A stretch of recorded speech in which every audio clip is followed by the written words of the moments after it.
اعوذ باللہ من الشیطان الرجیم بسم اللہ الرحمن الرحیم قل یا ایھا الذین ھادوا ان زعمتم انکم اولیاء للہ من دون الناس فتمنوا الموت ان کنتم صادقین۔ دیکھو میرے بھائیو، دنیا میں اہل کتاب کے اعتبار سے 3 قومیں مشہور ہیں: یہود، نصارہ اور مسلمان۔ یہود اہل کتاب، نصارہ اہل کتاب، اور یہ اللہ کا قرآن، اللہ کی کتاب ہے۔ یہ بھی جب تک قرآن نازل نہیں ہوا یہ اہل کتاب تھے، لیکن اب قاعدہ یہ ہے کہ جیسے قرآن کریم نازل ہوا، نبی کریم صلی اللہ علیہ وسلم نے اپنی نبوت کا اعلان کیا، تو ساری دنیا والوں کے لیے ضروری ہے، چاہے وہ یہودی ہو، نصرانی ہو، مجوسی ہو، مشرکین ہو، کفار، جو بھی ہو، ہمارے نبی کے اوپر ایمان لانا ضروری ہے، یعنی نبی کی نبوت کی گواہی دینا ضروری ہے۔ اشہد ان لا الہ الا اللہ و اشہد ان محمد رسول اللہ کہنا ضروری ہے۔ اب اگر جو نہیں کہیں گے تو بس یہ 2 قومیں ہیں، ایک مسلمان ہیں اور کافر ہیں۔ کافروں میں سب آ گئے، پھر یہودی بھی آ گئے، نصارہ بھی آ گئے، مشرکین بھی آ گئے، مجوس سب آ گئے۔ اب یہ اہل کتاب نہیں رہے، اس لیے کہ انہوں نے اپنی کتاب کے اندر کافی رد و بدل کر دیا، چینجنگ کر دیا۔ اس لیے ایک مسئلہ تھا، ابھی بھی ہے، کہ بھئی اہل کتاب سے نکاح اور اہل کتاب کا ذبیحہ جب جائز ہے، جب اہل کتاب ہو۔ اب اہل کتاب نہیں ہے یہ، اب تو انہوں نے جو اصلی کتاب تورات انجیل اس کو تو بہت زیادہ بدل دیا۔ خود ہمارے نبی صلی اللہ علیہ وسلم جب لاتے تھے تو وہ چھپا دیتے تھے، الفاظ کو چھپا دیتے تھے، آگے پیچھے کا پڑھتے تھے اور بیچ کا چھپا دیتے تھے۔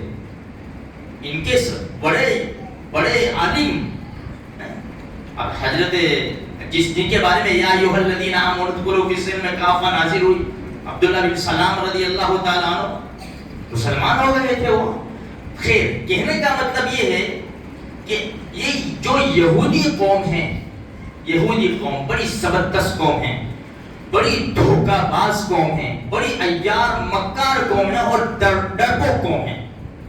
دیکھو قرآن نے کہا، ان کو چیلنج دیا، قل، نبی جی ان سے کہو، یا ایھا الذین ھادوا ان زعمتم، یہ سورہ جمعہ میں ہے، سورہ جمعہ میں، اے یہودی اگر تمہارا یہ گمان ہے، وہ ایسا کہتے تھے بس جنت ہماری جاگیر ہے، ہم اللہ کے محبوب ہیں، ہم جیسے مریں گے ایسے سیدھے جنت میں چلے جائیں گے، تو قرآن نے کہا کہ نبی جی ان سے کہو، یا ایھا الذین ھادوا ان زعمتم انکم اولیاء للہ من دون الناس، اگر تم لوگوں کو چھوڑ کر اللہ کے محبوب ہو، اللہ کے ولی ہو، تو فتمنوا الموت ان کنتم صادقین، آ جاؤ موت کی تمنا کر لو اگر تم سچے ہو، کیونکہ دنیا کی زندگی تو تمہارے سامنے ہے۔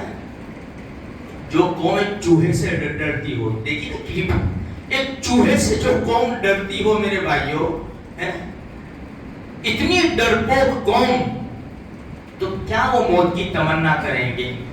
قرآن کہتا ہے وَلَا يَتَمَنَّوْنَهُ أَبَدًا بِمَا قَدَّمَتْ أَيْدِيهِمْ، وہ کبھی بھی موت کی تمنا نہیں کریں گے، اس لیے کہ وہ جانتے ہیں کہ ہم اپنی اصلی حالت کے اوپر نہیں ہیں، جیسے مریں گے پکڑ لیے جائیں گے، پکڑ لیے جائیں گے، اس لیے کبھی بھی یہ تمنا نہیں کریں گے۔ اس لیے میرے بھائیوں، جب مجاہدین میدان میں آتا ہے نا، اس کو موت کا ڈر نہیں ہوتا، اس کو موت کا خوف نہیں ہوتا۔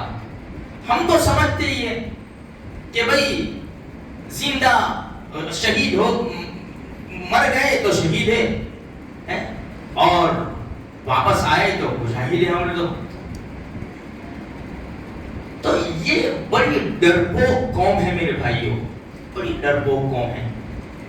اب مجاہدین جو ہے نا، وہ سینہ سپر، بالکل سینہ تان کر، یہ جو قوم ہے نا سامنے آنے سے ڈرتی ہے، ان کے بعد جو سامان ہے اس اعتبار سے حملے کریں گے، یہ ہوائی حملے وغیرہ جو کچھ بھی، لیکن یوں بھی قانون کے اعتبار سے دیکھو ہر جگہ کہ ان کو ساتھ ملتا ہے تو یہ لوگ آتے ہیں. اور مسلمان کو تو اللہ کی مدد ہے. ہر میدان میں جہاں کہیں بھی دنیا کے کسی خطے میں اٹھا لو مسلمان کو اللہ ہی کی مدد سے لڑتا ہے نا وہ تو کہنے کا مقصد یہ ہے میرے بھائیوں، یہ دھوکہ باز قوم ہے، عیار اور مکار قوم ہے، جس کا قرآن میں بھی تذکرہ ہے کہ نالائق لوگ ہیں یہ لوگ. اب ان کے مقابلے میں ہمارے مسلمان بھائی ہیں کلمہ پڑھنے والے، ہماری ذمہ داری بنتی ہے کہ رات دن دعائیں کریں. دیکھو الحمدللہ ثم الحمدللہ، یہ تو میڈیا بتا نہیں رہی ہے، جاننے والے جانتے ہیں. جو کچھ یہ نیوز ہے جو بہترین قسم کی سچی خبریں بتا رہے ہیں، ورنہ یہ سارے نیوز تو ہمارا کلیجہ پھاڑ دیں گے. لیکن جو نیوز سچ بتا رہے ہیں اس سے ہمیں الحمدللہ بہت خوش. نقصان ہے نقصان، انکار نہیں ہے، نقصان ہے، لیکن اللہ کی ایسی مدد ہے کہ جو اپنے آپ کو سپر پاور کہتے تھے نا، ان کا خاتمہ ہو گیا. پوری دنیا نے دیکھ لیا. آج بھی میرے بھائیوں، آج بھی یہ خود بھی اقرار کرتے ہیں کہ ہمیں تو بہت سارے لوگ نظر آتے ہیں سفید پوش، لمبے اونچے داڑھی والے. آج بھی وہ بدر نہیں، بدر میں جیسی اللہ کی مدد تھی نا، آج بھی ہے میرے بھائیوں. فتح تو انشاءاللہ ہماری ہے، انشاءاللہ مسجد اقصی آباد اور آزاد ہو کر رہے گی. بس ہمارا دعاؤں میں حصہ لگ جائے حصہ. بس میں تو یہی کہہ رہا ہوں، کچھ نہیں کر سکتے، 2-4 رکعت نماز، صدقہ خیرات میں دعا ہے. کل آزادی میں آواز لگے گی نا تو ہم بھی شامل ہوں گے انشاءاللہ. اللہ ہزاروں کلومیٹر دور تھے لیکن معصوم بچوں کا جنازہ دیکھ کر کلیجہ پھٹ جایا کرتا تھا. ہماری آنکھوں سے بھی آنسو بہہ جاتے تھے. ہم بھی بس تڑپ تڑپ کر آنکھ کھلتی تھی رات کے وقت، اے اللہ فلسطین کے مظلوموں کی مدد فرما، اے اللہ مسجد اقصی کو. ہماری زبان سے اللہ یہی نکلتا تھا. بس میرے بھائیوں لگے رہو. الدعاء سلاح المومن، دعا مومن کا ہتھیار ہے. انشاءاللہ میں تو یہی دعا کر اللہ اس وقت تک ہمیں موت مت دینا جب تک کہ ہم مسجد اقصی کی آزادی اور آبادی نہ دیکھ لیں. اللہ قبول فرما.